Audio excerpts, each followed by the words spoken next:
Hello বন্ধুরা, কেমন আছেন সবাই? আমার লাইফ অ্যান্ড চ্যানেলে আপনাদের সবাইকে স্বাগত জানাই। দেখুন সকালে আজকে কত রোদ দিয়েছে, আর আমি আজকে বানাচ্ছি হচ্ছে ভাত ভাজা। তো আজকে ভাত ভাজা বানানোর কারণ হচ্ছে যে অনেক দিন ধরে এত হালকা হালকা ব্রেকফাস্ট করছি না, ভাল লাগছে না, মুখটা একদম যেন ভতে গেছে। তাই আজকে একটু ভাত ভাজা বানালাম। কালকের একটু ভাত ছিল। ভাত ভাজাটা আমার বড় ভালোবাসা, আর আমিও ভালোবাসি খেতে। যদিও অল্প তেল দিয়ে বানিয়েছি, আর আমারটা আগে তুলে নেবো, তারপরে আমি ওর মধ্যে ওরটাতে একটু ঘি অ্যাড করব। আর ভাজা গুঁড়ি থাকলে ভাজা গুঁড়িও দেওয়া যায়, কিন্তু আমি একটু সবজি দিয়ে করলাম, কারণ এটাতে সবজিটাও পেটে যাবে। আর ভালো, খুব অল্প তেল দিয়ে ডিম দিয়ে ভাত ভাজাটা করলাম একটু মুখের স্বাদটা পাল্টানোর জন্য। অনেক দিন পরই করলাম।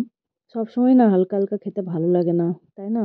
বিরক্ত লাগে, তাই আজকে এটাই করলাম। এরপর তো ব্রেকফাস্ট হয়ে গেলে এবার রান্নাটা বসাবো আস্তে আস্তে।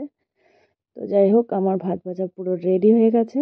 তো ব্রেকফাস্ট আমি সেরে নেবো এই দিয়ে। আজকে সকাল থেকে হুড়োহুড়ি করছি রান্নার জন্য, মানে প্রচণ্ড তোড়জোড় করে রান্না শুরু করেছি, কারণ আজকে একটু আসানসোল যাব ডাক্তার দেখাতে। তো তার জন্য আজকে হুড়োহুড়ি করে রান্না করা। তাড়াতাড়ি তাড়াতাড়ি করে এটা ব্রেকফাস্টটা সেরে নিয়ে এক এক করে সব রান্নাগুলো বসিয়ে দেবো, তাড়াতাড়ি শেষ করতে হবে। এইখানে দেখুন না, লাউ আনা হয়েছে, আজকে লাউ চিংড়ি করে দেবো। আর তার সাথে ডাল মাছ সবই করে দেবো। তো লাউটা আমি এখানে কাটতে বসছি। এই যে খোসাগুলো আমি ফেলে দেবো, কিন্তু খোসাগুলো ভাজা খেতে খুব ভালো লাগে। দূর, আবার রাখো আবার ভাজো, ওই জন্য ফেলেই দেবো, লাউটা করে নেবো। এই যে আমি বসে পড়েছি ব্রেকফাস্ট করতে। তো আজকে খেলাম। এরপর আমরা দুপুরবেলা বেরিয়ে পড়লাম। রান্নাবান্না সেরেই আজকে আসানসোল গেলাম। আর তবে খেতে পারলাম না বাড়িতে, কারণ কি রান্না করে রেখেছি, খাবার সময়টা হলো না, কারণ 1:30টার মধ্যে ডাক্তার বলে দিয়েছে পৌঁছাতে হবে। তাই দুজনা বেরিয়ে গেলাম না খেয়েই। কারণ না খিদেটা পাইনি। আসলে কি বলুন তো, ব্রেকফাস্টে ভাত খাওয়াতে না খিদেটা একদমই কম ছিল। তাই খিদে পেলো না বলে খেলাম না। আর মনে হয় বাইরেই খেতে হতে পারে, দেখা যাক কি হয়। যদি তাড়াতাড়ি হয়ে যায় চলে আসবো, আর যদি দেরি হয় তাহলে ওখানেই খেয়ে নেবো। তো রাস্তায় যেতে যেতে একটুখানি লস্যি খেলাম, এই যে প্যাকেট লস্যি নিয়ে খেলাম। কারণ না এখন আমি কোল্ড ড্রিঙ্কস খাওয়াটা একটু বন্ধ করে দিয়েছি।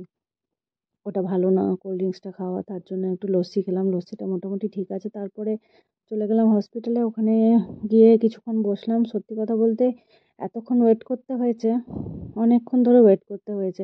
এত খিদে পাচ্ছিল, 2:30 বেজে গেছিলো।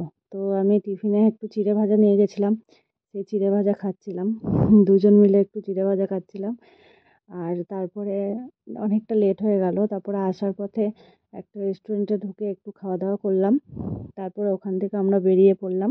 মোটামুটি 4:45 নাগাদ আমরা, 4:30 4:45 নাগাদ আমরা আসানসোল থেকে বেরোলাম। কারণ না অনেকটা, সত্যি ডাক্তার দেখাতে গেলে না অনেক সময় লাগে, অনেক সময় দরকার হয়। আর তারপর ভিরিঙ্গিতে এসে একটু চা খেলাম। বিকেল হয়ে গেছিলো বলে একটু চা খেয়ে তারপর আমরা বাড়ি চলে আসলাম। আজকের মতো এখানেই, টাটা।